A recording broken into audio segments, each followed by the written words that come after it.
Hello everybody, thank you for checking in once again. Well, I've shot lots of digital cameras on this channel, but most of them have been quite old. I do have a collection of digital mirrorless cameras. Some of them are fairly old. I've got my old GH2 here. This one's now 10 years old. I've got my Sony A7 somewhere here. This one's now getting on 10 years old. And the most modern one I've got is this one, the Fujifilm X-T3.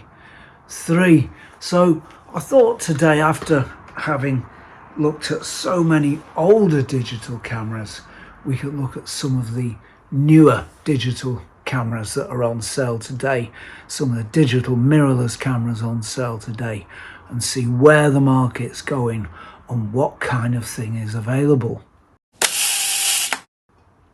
Well, now, mirrorless really has taken over, hasn't it? And it really is the thing of the moment. And I don't know exactly technically in terms of sales figures, but I do know that they're very, very popular and that probably they've overtaken DSLRs, certainly in consumer photography, and I think in a lot of professional photography too. So they really are the thing of the moment. So let's see where the market's going, and there are three main sensor sizes. Just as it began, it's kind of continued.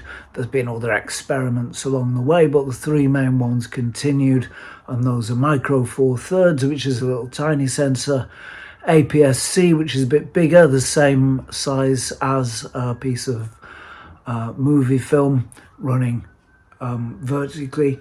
And then there's full frame, which is the same size as a negative of 35mm still film running horizontally. So we've got three sensor sizes: micro four thirds, which is small, APS-C, which is a bit bigger, and full frame, which is bigger still. And all of those three formats are still going. By the way, I should tell you about my new channel. I'm usually quite a sensible chap on this channel because this is quite a sensible sort of channel. It's about sensible sorts of things, about sensible cameras. But I do have a very silly side, and I've got a new channel called Animals, Smoking and Swearing. It's all about cartoons that I've drawn, and I've written a little verse to go along with each one. And so there's going to be a new channel. There's going to be a new one of those every week. Here's the first one. The link is in the description box below. Here's the link to the first one. Please have a look at it. If you like it, give us a sub. It's a brand new channel. It's just starting out. It needs subscribers and it needs some help. So if you've got a silly side too, and if you like a laugh, then do have a look at my new channel, please. Animals, Smoking and Swearing. Let's start with micro four thirds. I'll show you a micro four thirds sensor if you've not seen one before. I've got one here on my little GH2, and you'll see that it really is a tiny little sensor. It's about the same size as a piece of 16mm film, apparently. Very small sensor. It does shoot nice images, but it shoots certainly on the GH2 even nicer video, and that seems to be the way that Panasonic have taken this technology. The sensor now has 24 megapixels. They've managed to put 24 megapixels onto that tiny little sensor. And as I say, the whole thing seems more angled towards video and stills, with being very much the secondary function on this camera. It's the GH6, and it's very much angled towards video. It's a really, really capable video camera. It's got a very fast scan, so it has less rolling shutter. You know, you can get jelly shutter if you pan very quickly or even very slowly on a digital camera. You'll get jelly shutter and it just looks a mess. So this one's got a quicker scan to minimize that. So it's a really, really capable video camera, but stills I'm not too sure about. I wouldn't buy this as a stills camera. This is a video camera. You could make anything with this camera. You could make a short, you could make an ad, you could make a feature. This is a very, very competent video camera. If you are buying this camera for video, I don't know, why not go the whole way and get a Black Magic or a Red or an Arri, hire an Arri or something like that. I don't really know. But this is a really good video camera. However, it's not a cheap video camera. It costs about £2,000, and that seems to me pretty expensive. I know the prices of everything have gone up quite a lot lately, but for me, I guess that seems just a little bit expensive, but a very, very good video camera. And that's the way the Panasonic have taken this Micro Four Thirds technology. Now, I should say, while I'm on the subject of Panasonic, I should say there is a Panasonic full frame camera. It's called the Lumix. I'm just looking at my notes here. It's called the Lumix S5 II. And that's a 24 megapixel camera, and that will cost you 1,599 of your English pounds. And then we've got the Lumix S2 24 phase hybrid AF, £2,000. I'm not really sure what I've done with my notes there, but anyway, the important point to note is that there is a Panasonic full frame camera with an entirely new line of L designated lenses. So it's almost as though they've said to themselves, all right, we know our Micro Four Thirds cameras are not that good at stills. Let's take them for video. And here we're going to do full frame for stills, because full frame really is taking off. Full frame really is where the stills market is at. Everybody has a full frame camera, as we are about to find out. Right, let's go on to Olympus. They were the other brand that used the Micro Four Thirds sensor, and they used it really, really successfully. I bought an old Olympus EM10, and it's a lovely, lovely little camera, until it broke anyway. It was a lovely, lovely little camera. It gave beautiful images, it had beautiful colours, it had effective focus peaking, and it was a really nice, small little machine, and it made great stills, unlike the Panasonic variety, which could never, ever seem to get the stills part of the thing right. Olympus got the stills perfect from the beginning. But video was never their strong point. Olympus cameras never did good video, and it's almost as though, I'm not saying this happened, but it's almost as though the two companies got together and said, okay, you do the video, we'll do the stills. Olympus did beautiful stills. There's no doubt about it.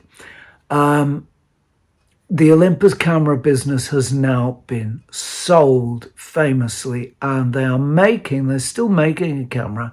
I think, correct me if I'm wrong, I think it's called the OM5, and it costs £1,010. That's a pretty good price, I think, for a brand new camera these days. But I'm just wondering, has the Micro Four Thirds take gone as far as it can go? It's packed with all the latest features. It's got stabilization and all the rest of it, all the latest things that modern cameras have, lots of video formats and so on.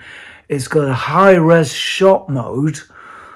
I think that's a workaround at best. It's where you take several stills and then the camera will stitch them together into a high-res shot. But of course you can't shoot anything that's moving. It's a little bit like a really long exposure from 1884. You can't see anything that's moving, so I think that's a workaround at best.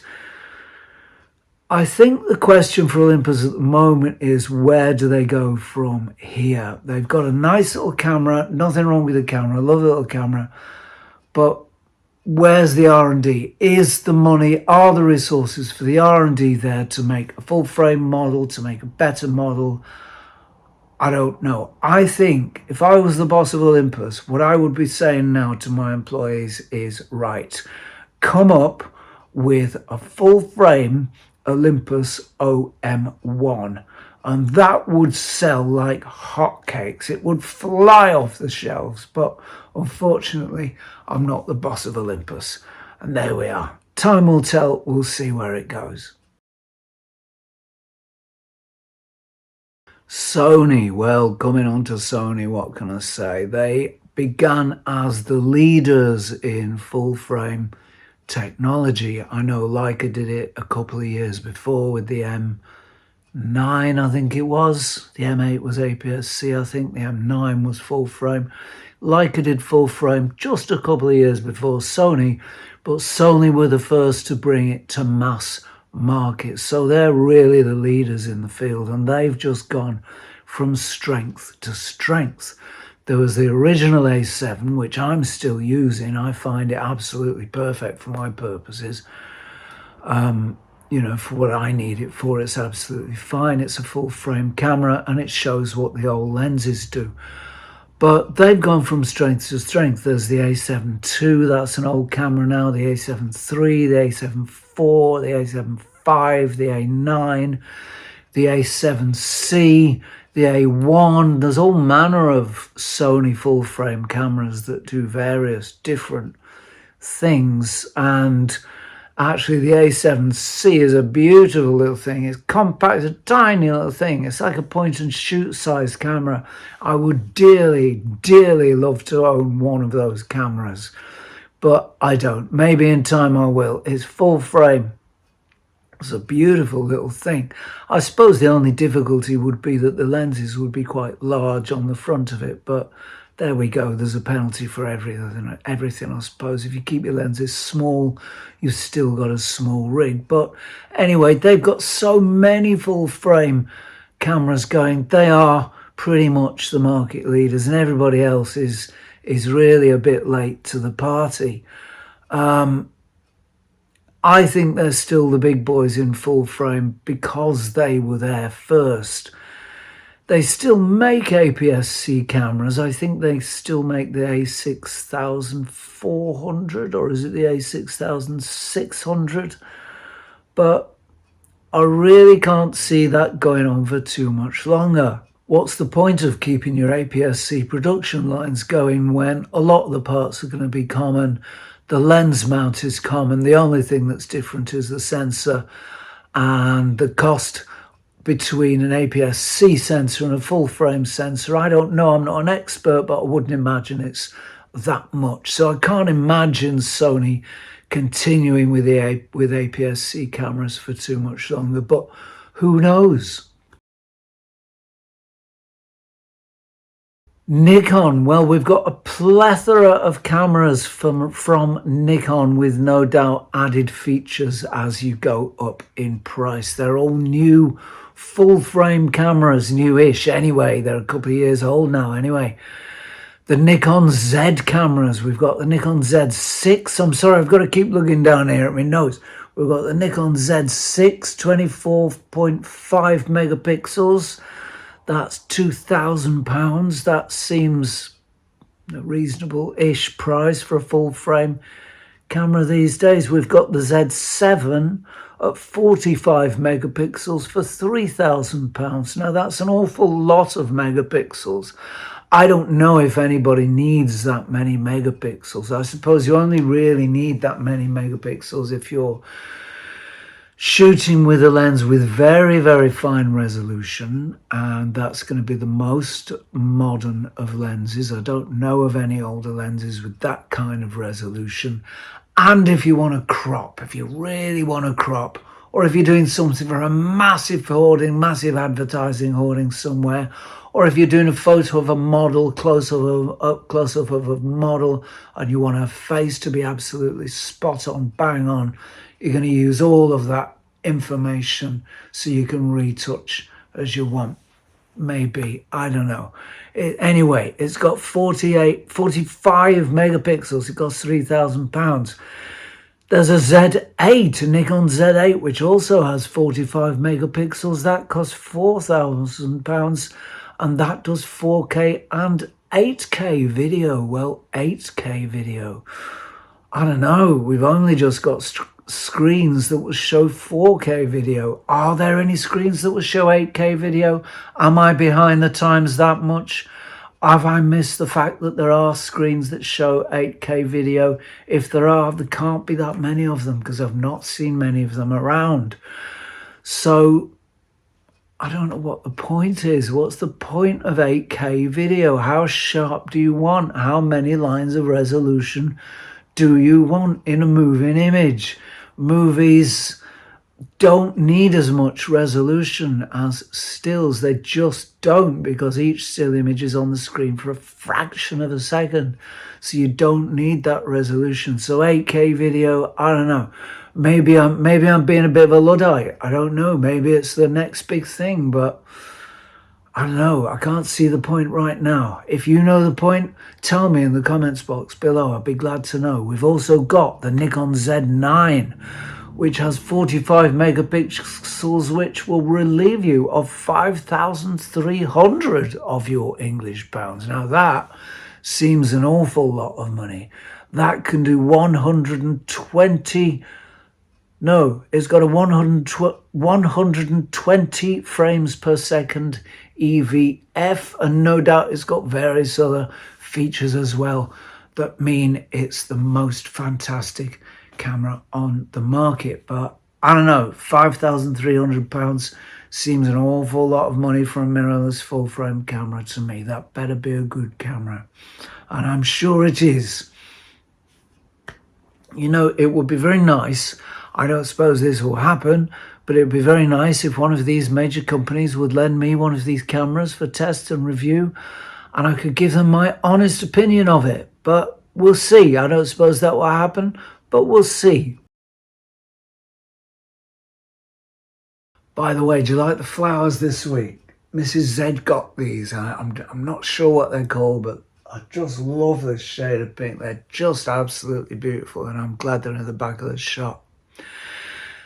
Anyway, Canon, onto Canon. Canon have got onto the full frame bandwagon. They still, I believe, make APS-C cameras, the M cameras, and those are successful sellers, but they also make full frame cameras. They make the EOS RP, which is 24 megapixels, and that, I believe, costs £1,000. I think that's probably body only, and that seems to me quite a bargain. I think that's a really good price for a full frame mirrorless camera. That's got 24 megapixels. We've got the EOS R5, that's got 45 megapixels if you want more resolution, almost double the resolution there.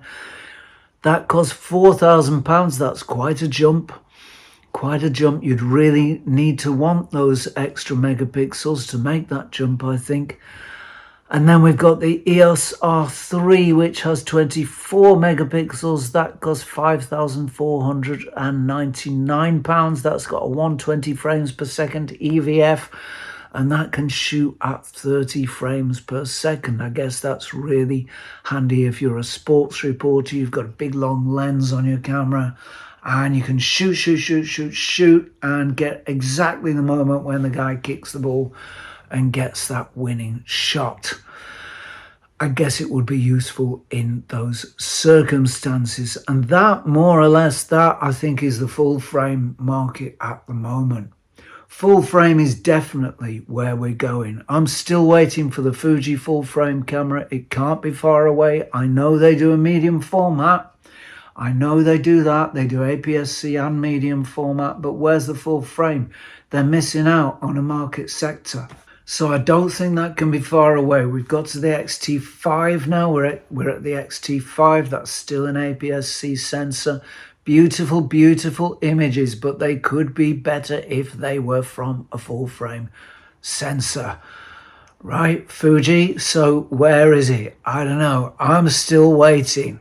We'll see. Time will tell. Full frame's definitely where the market's going.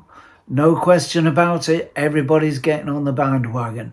I thought it might be interesting this week to have a look at who's doing what and how the industry's going. I hope you've enjoyed that little voyage through the industry as it stands at the moment. So really we're spoilt for choice when it comes to new mirrorless cameras. The market is absolutely flooded with them. Now, is it me, or have some of these prices gone just a little bit raving balmy? Some are extremely expensive. Some are really, a good price. I think the Olympus camera is an excellent price. I think that's a really good price.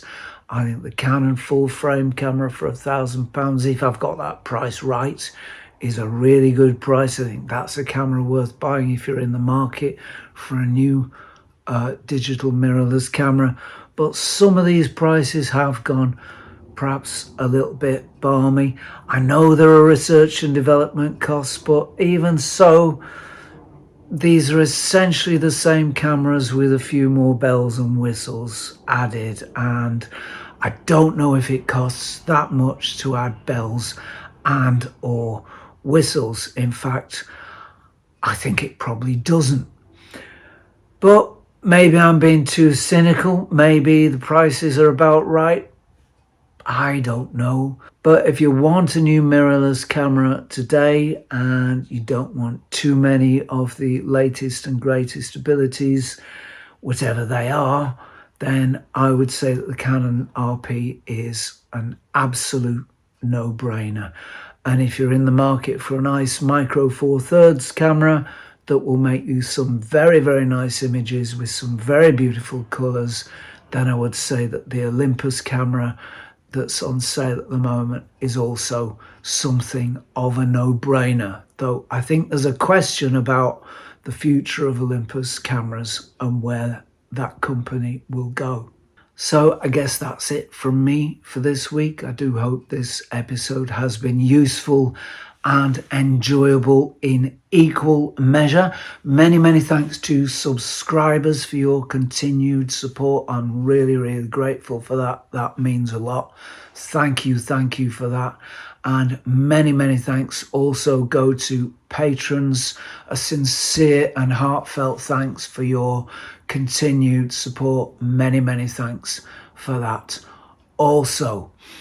Please, if you like to support this channel and if you think that this old hippie is doing a reasonable job of promoting the old vintage lenses and the new mirrorless cameras, then you too can support this channel, and you can do it over at www.patreon.com/Zenography, and you can do that for as little as $1 per month.